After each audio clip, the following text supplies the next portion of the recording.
ఇజ్రాయెల్తో యుద్ధం కారణంగా ఇరాన్ తీవ్ర స్థాయిలో నష్టపోయింది. ఇజ్రాయెల్తో యుద్ధంలో సైన్యానికి చెందిన అనేక మంది ఉన్నతాధికారులను ఇరాన్ కోల్పోయింది. అంతేకాదు ఆంక్షల కారణంగా ఇరాన్ ఆర్థిక వ్యవస్థ తీవ్ర ఇబ్బందులో పడింది. వీటన్నిటితో పాటు ఇరాన్ అంతర్గతంగా అనేక సవాళ్లను ఎదుర్కొంటోంది. ఈ నేపథ్యంలో ఇరాన్ను పునర్నిర్మించడం సుప్రీం లీడర్ ఖమేనీకి సవాల్గా మారింది.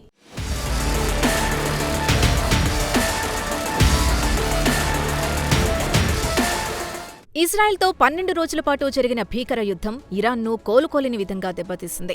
ఇజ్రాయెల్ జరిపిన వైమానిక దాడులు ఇరాన్ రెవల్యూషనరీ గార్డ్స్ ఉనికినే ప్రమాదంలో పడేశాయి. ఐఆర్జీసీకి చెందిన అనేక మంది సీనియర్ కమాండర్లను ఈ యుద్ధంలో ఇరాన్ కోల్పోయింది. కాగా ఇజ్రాయెల్పై ఇటీవల భారీ సంఖ్యలో బాలిస్టిక్ క్షిపణులతో ఇరాన్ దాడులు చేసింది. ఈ దాడుల ఫలితంగా ఇరాన్ ఎప్పట్నుంచో పోగేసుకున్న బాలిస్టిక్ క్షిపణులు తగ్గిపోయాయి. ఈ నేపథ్యంలో మరోసారి వీటి తయారీపై దృష్టి పెట్టాల్సిన అవసరం ఏర్పడింది. మొత్తంగా చూస్తే ఇరాన్ సాధారణ మిలిటరీ అలాగే ఐఆర్జీసీని మళ్లీ ట్రాక్ మీదకు తీసుకురావడం సుప్రీం లీడర్ ఖమేనీకి అతిపెద్ద సవాల్గా మారనుంది.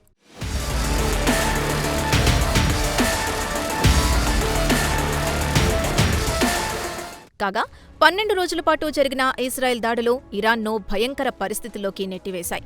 ఇన్నాళ్లు తాము కేవలం శాంతియుత ప్రయోజనాల కోసమే యురేనియం శుద్ధి కార్యక్రమాన్ని కొనసాగించామని ఇరాన్ పాలకులు చెబుతూ వచ్చారు.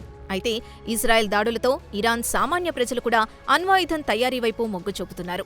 సైబర్ వార్ఫేర్కు చిరునామాగా మారిన ఇజ్రాయెల్ నుంచి ఏ క్షణమైనా ముప్పు ఎదురు కావచ్చని సగటు ఇరానియన్ భావిస్తున్నాడు. దీంతో 600 ఆత్మరక్షణార్థం తాము కూడా ఓ అణ్వాయుధం కలిగుండాలనేది సగటు ఇరానియన్ ఆలోచనగా కనిపిస్తోంది. మొత్తంగా అణ్వాయుధ తయారీపై ఇరాన్ పాలకులపై అంతర్గతంగా ఒత్తిళ్లు పెరుగుతున్నాయి.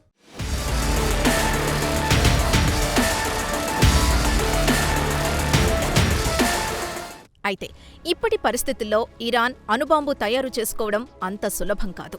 ఇరాన్కు చెందిన 3 అణు కేంద్రాలైన పోర్డో, నతాంజ్, ఇస్ఫహాన్లపై కొన్ని రోజుల కిందట అమెరికా సేనలు దాడులు చేసిన సంగతి తెలిసిందే. ఈ దాడుల్లో ఇరాన్ అణు కేంద్రాలకు భారీగా నష్టం వాటిల్లింది. ఒకవేళ మరోసారి అణు కేంద్రాల్ని నిర్మించాలని ఇరాన్ పాలకులు భావించినా అదంతా ఈజీగా కనపడటం లేదు. అణు కేంద్రాలు అలాగే సెంట్రిఫ్యూజ్లను పునర్నిర్మించాలంటే ఇరాన్కు కొన్ని సంవత్సరాలు పడుతుందని నిపుణులంటున్నారు. అంతేకాదు ఇక్కడ మరో ఇబ్బంది ఉంది. ఇటు ఇజ్రాయెల్ అటు అమెరికా నిఘా సంస్థలకు దొరకకుండా అణు కేంద్రాల పునర్నిర్మాణాన్ని ఇరాన్ పాలకులు చేపట్టాల్సి ఉంటుంది.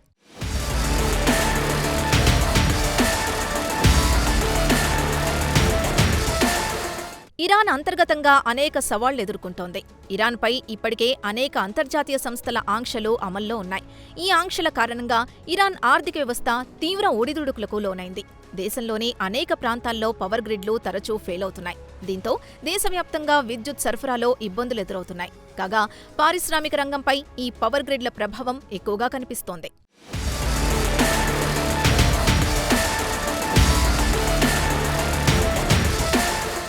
అయితే తమ దేశంపై అంతర్జాతీయ సంస్థలు విధించిన ఆంక్షల్ని ఎత్తివేసేలా చేయడానికి ఇరాన్ పాలకులు ప్రయత్నాలు చేయవచ్చు. ఈ మేరకు ఆయా సంస్థలతో సుప్రీం లీడర్ ఖమేనీ చర్చలు జరిపితే ఫలితముంటుందన్న అభిప్రాయాలు వ్యక్తమవుతున్నాయి. అమెరికా పశ్చిమాసియా రాయబారి స్టీవ్ విట్కాఫ్ కూడా ఇదే విషయం వెల్లడించడం విశేషం.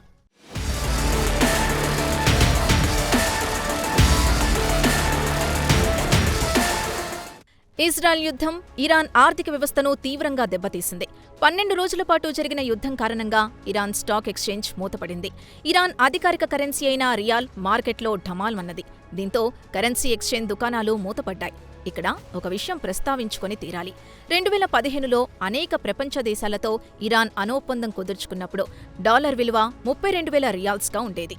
అయితే ఇప్పుడు అది మిలియన్ రియాల్స్కు చేరుకుంది. ఏదేమైనా ఇరాన్ పునర్నిర్మాణం అంత ఈజీ కాదన్న అభిప్రాయాలు వ్యక్తమవుతున్నాయి.